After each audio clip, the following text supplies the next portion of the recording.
नमस्कार, नई दिशाएं, नई खोज, नया समाचार में आपका स्वागत है। माइंड पावर पार्ट 1 में मन क्या है व कितने प्रकार के होते हैं, इसके बारे में हम लोग सीखे थे। आज हम उदाहरण सहित चेतन व अवचेतन मन के बारे में चर्चा करेंगे। जब भी कोई व्यक्ति पहली बार साइकिल चलाना सीख रहा होता है तो उसे साइकिल को ध्यानपूर्वक नियंत्रित करना पड़ता है। शुरुआत में वह संतुलन नहीं बना पाता और थोड़ा डरा हुआ भी रहता है, लेकिन कुछ दिनों बाद जब वह साइकिल चलाना सीख जाता है तो अब उसे साइकिल को नियंत्रित करने के बारे में सोचने की भी आवश्यकता नहीं होती। अब साइकिल अपने आप नियंत्रित हो जाती है और अब तो वह मित्रों के साथ बातचीत करते हुए भी या कोई और कार्य करते हुए भी साइकिल चला सकता है। शुरुआत में जब व्यक्ति पहली बार साइकिल चलाना सीख रहा होता है तो वह अपना चेतन मन अर्थात कॉन्शियस माइंड इस्तेमाल कर रहा होता है, लेकिन जब वह बार बार साइकिल चलाने की प्रैक्टिस करता है तो अब यह अनुभव उसके अवचेतन मन में संग्रहित होने लगते हैं और धीरे धीरे अवचेतन मन चेतन मन की जगह ले लेता है। हमारा अवचेतन मन एक ऑटो पायलट सिस्टम की तरह है जो अपने आप स्वचालित तरीके से कार्य करता है। सभी स्वचालित कार्यों जैसे सांस लेना, दिल धड़कना आदि कार्य अवचेतन मन के द्वारा ही किए जाते हैं।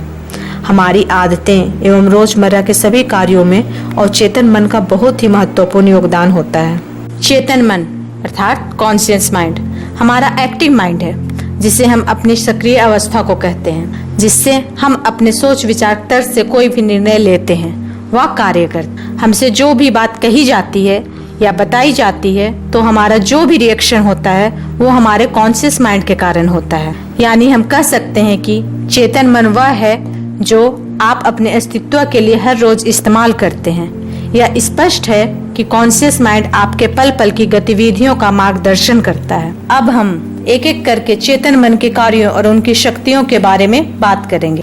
हमारी सारी संवेदना अर्थात सेंसेशन जैसे कि आँख, नाक, कान, जीभ, त्वचा इत्यादि इंद्रियों पर नियंत्रण हमारा चेतन मन करता है। हम कह सकते हैं कि चेतन मन को हम ऑर्डर देकर अपने शरीर को अपनी इच्छा के अनुसार इधर उधर कर सकते हैं। यह मूवमेंट अर्थात हलन चलन हमारा चेतन मन का ही कार्य है। विचार करना यह विचेतन मन का कार्य है। विचारों का हमारे जीवन में महत्वपूर्ण योगदान है।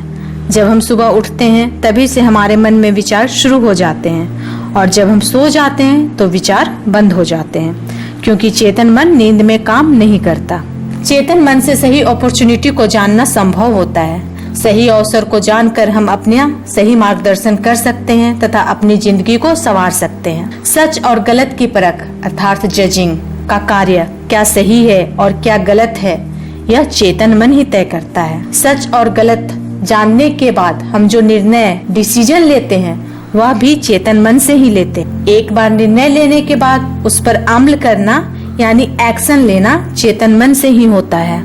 किसी भी बात की पसंदगी सिलेक्शन जैसे क्या करना है, क्या देखना है, क्या खाना है, क्या खरीदना है इत्यादि हम चेतन मन से करते हैं। किसी भी चीज या काम के प्रति इच्छाएं जगाना चेतन मन का ही कार्य है। हम कह सकते हैं कि कोई भी गलत विचार या बात हमारे अवचेतन मन में ना जाए, इसलिए चेतन मन उसकी चौकीदारी करता है और खराब और नकारात्मक विचारों को अवचेतन मन में जाने से रोकता है। अब आप समझ चुके होंगे कि चेतन मन कैसे कार्य करता है। और चेतन मन अर्थात सब कॉन्शियस माइंड के कार्यों के बारे में जानने के लिए हमारे साथ बने रहिए माइंड पावर पार्ट 3 में। अगर आपको ये वीडियो पसंद आया तो लाइक जरूर करना दोस्त, और मुझसे कुछ कहना है तो नीचे कमेंट भी कर सकते हो। और अगर आप इस चैनल पे नए हो तो सब्सक्राइब करना मत भूलना, क्योंकि मैं ऐसी इंटरेस्टिंग वीडियोस आपके लिए लाता रहता हूँ। सब्सक्राइब करने के बाद आप इस घंटे को ऑन कर देना ताकि नई वीडियोस आप सबसे पहले देख पाए।